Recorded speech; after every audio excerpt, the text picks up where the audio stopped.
The poem The Scholar has been composed by Robert Schaudé. Robert Schaudé was the romantic poet of England.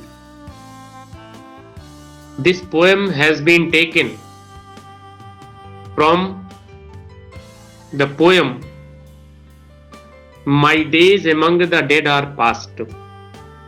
Actual title of this poem is My Days Among the Dead Are Past. Robert Schaudé was fond of books. In the poem, he assumes the personality of a scholar. Then he gives an account of scholars' liking and disliking, aspiration and dreams. The scholar lives in the company of dead authors. They are his true companions. The scholar thinks that one day he would also become immortal like them. Then his name would be cherished by coming generation. Now I am going to translate this poem into Hindi. In the first stanza, My days among the dead are past. मेरा सारा समय विद्वानों के साथ गुजरा है. Around me I behold. जब मैं अपने चारों तरफ देखता हूं, जब कभी मैं अपने चारों तरफ देखता हूं, Wherever these casual eyes are cast. जब भी कभी मेरी आकस्मिक दृष्टि पड़ती है, तो मैं अपने आप को mighty minds of old, mighty minds means पुराने लेखक, पुराने आथर्स के साथ अपने आप को पाता हूं. वो my never failing friends are they. वो मेरे ट्रू फ्रेंड थे, फेथफुल फ्रेंड थे, मोस्ट सिंसियर थे. वो कभी धोखा न देने वाले मित्र थे. With whom I converse day by day. जिनसे मैं पूरे दिन बातचीत किया करता हूं, जिनसे मैं पूरे दिन कन्वर्स किया करता हूं, वो मेरे ऐसे मित्र थे जो कभी मुझे धोखा देने वाले नहीं थे. जब कभी मैंने अपने चारों तरफ देखा तो मैंने अपने आप को उन विद्वान लेखों से घिरा हुआ पाया और मेरा सारा समय विद्वानों के साथ गुजरा जो कि अब इस दुनिया में नहीं है. Second stanza, with them I take delight in we'll.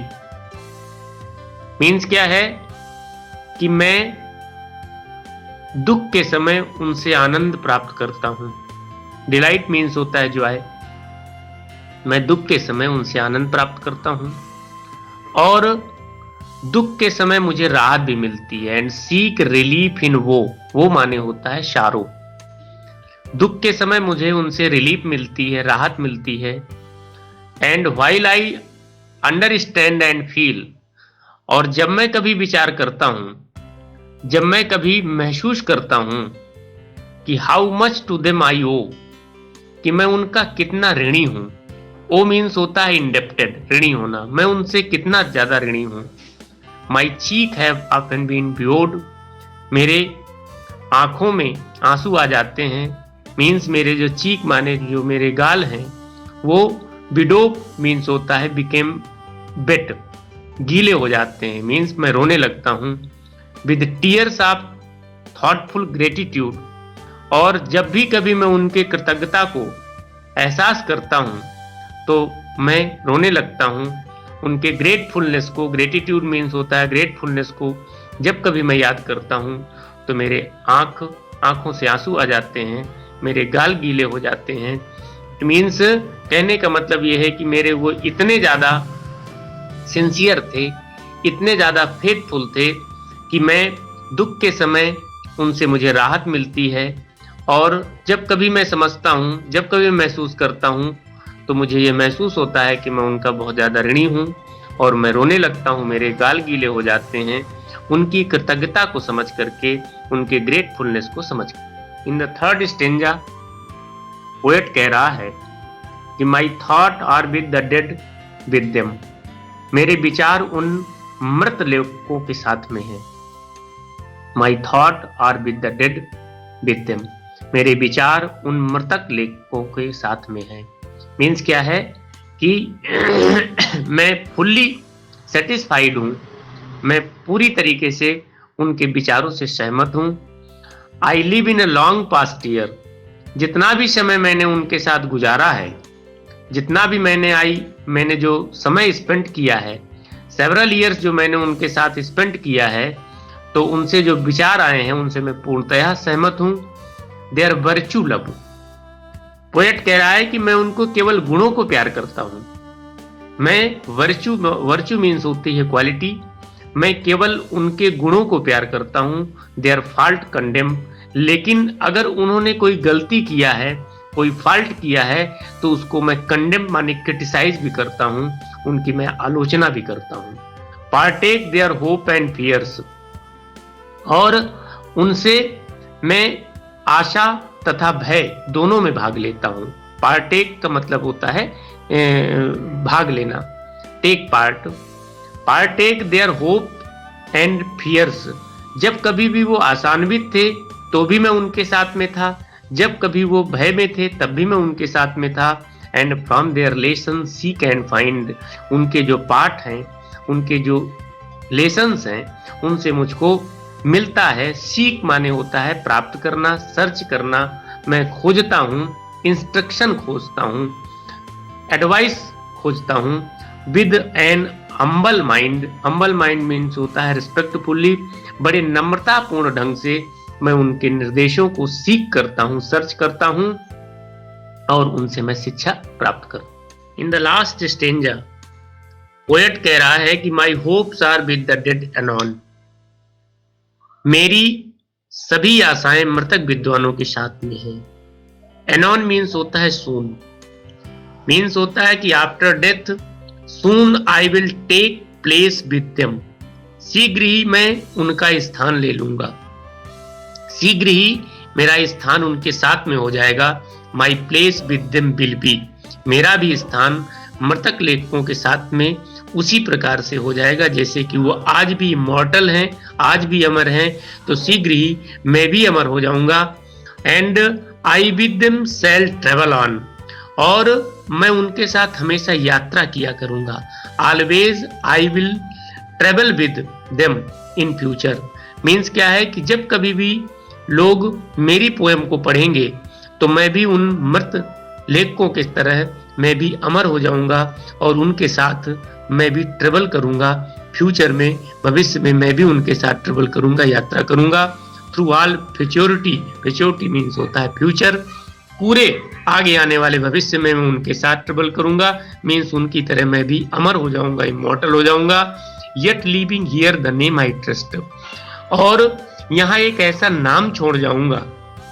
Leave means होता है छोड़ना, मुझे विश्वास है कि मैं एक ऐसा नाम छोड़ जाऊंगा जो कभी पेरिस नहीं होगा, जो कभी इंड नहीं होगा, जो कभी समाप्त नहीं होगा, जो कभी धूल में नहीं मिलेगा, जो कभी बुलाया नहीं जा सकेगा। इस प्रकार का नाम मैं उन मृतक लेखकों के साथ अपना भी छोड़ जाऊंगा। मीन्स क्या है कि like them I will be also immortal like them, मैं उनके साथ उनकी तरह अमरत्व को प्राप्त करूंगा।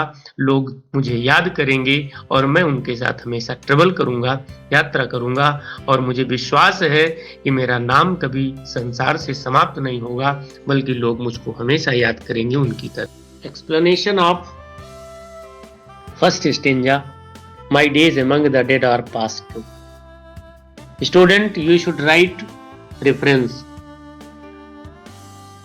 This stanza has been taken from the poem The Scholar, composed by Robert Schaube. Context: in this poem, in this stanza, poet tells us how he passes his time in the middle of books composed by great author of the past. He is surrounded by these faithful friends. Explanation: the poet has many books written by famous authors who are now dead. He spent his time among these books. The room is full of books, and wherever he looks, he sees books. They tell him the best things. They don't change. They are most sincere and faithful friends. He is happy with them. He enjoys their company most. He is proud that he has such good friends. He talks with them every day. Explanation of last stanza. My hope are with the dead anon. It is concluding line of this poem. And explanation. The poet has the same hopes as the great author of the past had. Very soon he will die and will be with them. They will be remembered in the future. He too will be remembered with them. And in this world too, people will remember him. He earnestly hopes that he will not be entirely forgotten. If you like this video, please click subscribe to watch more such videos. Thanks for watching.